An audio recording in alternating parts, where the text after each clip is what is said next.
What are we even doing? What the heck are we doing, guys? What are we doing? The silliness that is spreading about Nintendo Switch right now via YouTubers, Twitter users, fans, not fans, it's literally frozen over Phoenix. Okay, it is the coldest it's ever been since I moved to Arizona. Sweatshirt, sweatpants, no fan, that never happens. But good morning, Mario, and good morning, Switch fans. We're dedicating the entire video to this topic that is spreading around the internet, that the Switch has shown a crack in its armor, that the Switch is on its way out, that the Switch has finally lost its hold as the #1 video game system. Guys and girls, it's Zach from Switch Force. Please talk at me in the comments. Let me know if you agree with me or with them, and hit that like button if you like a little bit of sensibility and reason in your YouTube gaming videos. Okay, the story that's going around right now, I had to get up early to do this. I had to fight against the freezing cold temperatures. I didn't turn the heat on because what's heat in Phoenix? It's cold. I got socks. The tea is needed, and people are saying the Switch is failing. Why are they saying that? Well, Famitsu revealed that last week, Nintendo Switch was not the #1 selling system in Japan. Now, this is fact. This is fact. I'm not here to say that they got the stats wrong. They didn't get the fact wrong, but there's so much more to this story. Okay. First of all, there is past, there is present, and there is future. And all three of these things combine to feature why this take is just so wrong. Yes, the Switch didn't get #1. All right, if we look at the numbers here, we can add them all up. Add the PS5s, disc and non-disc. Add the Switches, all the Switch SKUs, and you'll realize that the PS5 beat the Switch by a whopping 232 units. End of times. Apocalyptic numbers here to hear that the Switch lost by 232 units when we're talking about a system that has sold over 110 million. The fraction of a percentage that is 232 is so small we won't even bother putting it on screen, but it is tiny. Now, why did the Switch come in second place? Now, the way they're framing it, this has never happened before. This is a kink in the armor. This is the breaking of the line. This is all of a sudden the time where Nintendo should panic. Because Splatoon 3 just came out and the Switch lost. Oh dear. Okay, first of all, the Switch has lost before. In fact, last September 2021, the Switch lost in the US over the entire month. Frankly, a better comparison because that is a larger amount of sales and a larger amount of time, and the Switch lost. Remember when the Switch died in 2022? I don't. The Switch has been real strong all year. In fact, this year is a pretty darn good year with 2 major Pokemon releases, as well as a bunch of Mario Kart DLC and a bunch of cool OLED bundles that, oh, by the way, did sell super well in Japan. Let's bring up the other chart, my friend, because this is where you gotta really look at the details. Back when Splatoon 3 launched, check out the numbers of the Switch sales in Japan. 148,000 OLEDs, 27,000 Switches, and even 6,000 Switch Lites. How many PS5s sold that week? 2,227 plus 637, under 3K. Okay, this is why the Switch is having a down week, because everybody bought the Switch in Japan in September for Splatoon. It's not because Splatoon isn't doing well, it's because everybody bought it. And now, I will say, I have seen some people make the decent argument that it's oversaturated. Now that one I'll consider, and we'll touch on that in a bit, and that, okay. Now there's this idea that maybe Nintendo is holding back stock, and it's very hard to prove, and it's almost impossible to get a final answer on. So we're gonna mention it, but not really include it, okay? The idea is that Nintendo could be holding back stock for bigger games, the big holiday season, etc. And while in theory that could be, it's so nebulous, I don't wanna make that part of my argument. Instead, I will make part of my argument the fact that potentially the best, biggest selling Pokemon game ever is about to come out.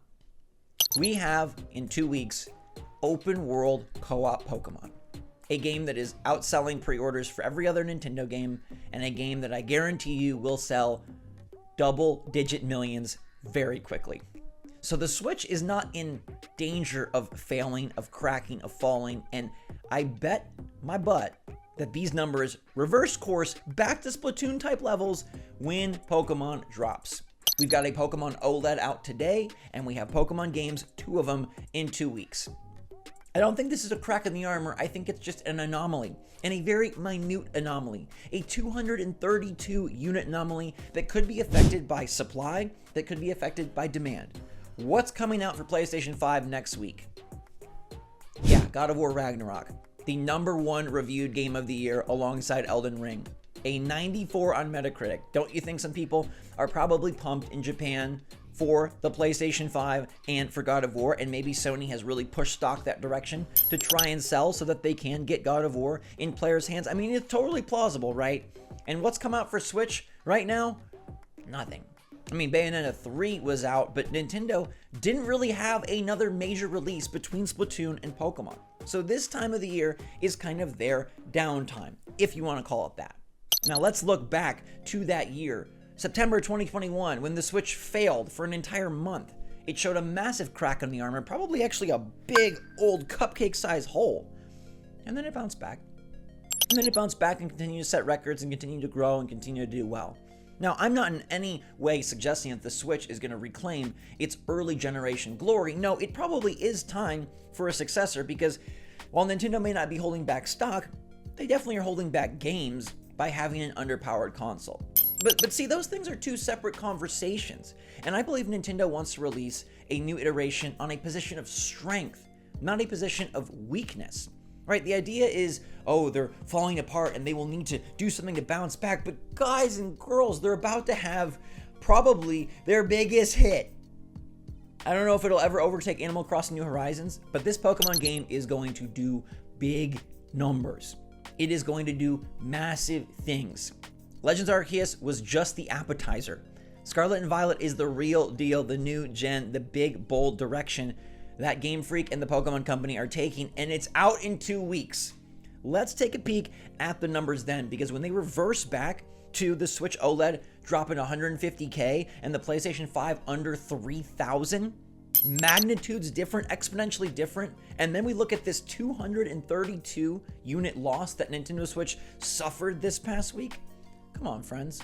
Are we just blowing things out of proportion? Sometimes I wonder if people say things just to get engagement. Like if I say, the Switch is, it's got no games. 2023 is barren. I mean, a bunch of you are bound to point out that I'm completely wrong in the comments. So I don't know if people just say things on Twitter and YouTube and Instagram just to get engagement, just to get people riled up. But I guess it worked because it riled me up. To see people say that the Switch is failing or showing a crack or having a big downfall or the beginning of the end right before the biggest game, to me is just downright hilarious.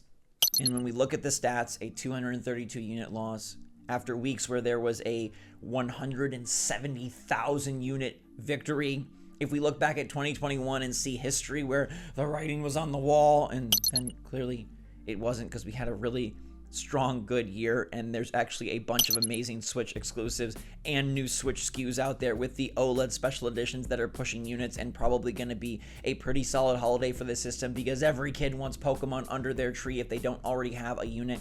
Again, the argument that saturation is reaching a threshold is a good one. That is one that I can say, yeah, I think we're getting to that point. But the idea that Nintendo could not coast on the sales of major IP and major games with the current already existing Switch sales and the continued growth of the system that will not slow down because of one slightly off week in Japan after a major release where everybody bought OLEDs and spent $360 on a new system plus a game and preceding the biggest launch of the year. I mean, okay, we need to settle down and calm down and stop trying to spell Nintendo's doom, because doggone it, they got it this time. The Switch is the system where they got it. They learned a lot of lessons. Not all of them, but they learned a lot. This is no Wii U, and Nintendo is aware. This isn't even a Wii, and Nintendo is aware. When they bring out a more powerful system, most likely in 2023, it will not be because they are afraid that the Switch is failing. It will be because they see even more money to make, and even more market share to gain, and a Zelda game to capitalize, and a future Metroid and Mario to capitalize. This system is not going anywhere. This system is not failing. This system is not dying. In fact, you're about to see crazy bonkers sales. And remember, hardware ain't everything. All right? Hardware ain't everything. They make a lot of money on the software. Nintendo specifically makes a lot of money on the software and the hardware at 300. The profits are probably pretty good at this point in time. But the software, man, when you're going to drop 20 million Pokemon units, that's the big bucks. And there will be a lot of kids that are happy to have a new Switch this Christmas.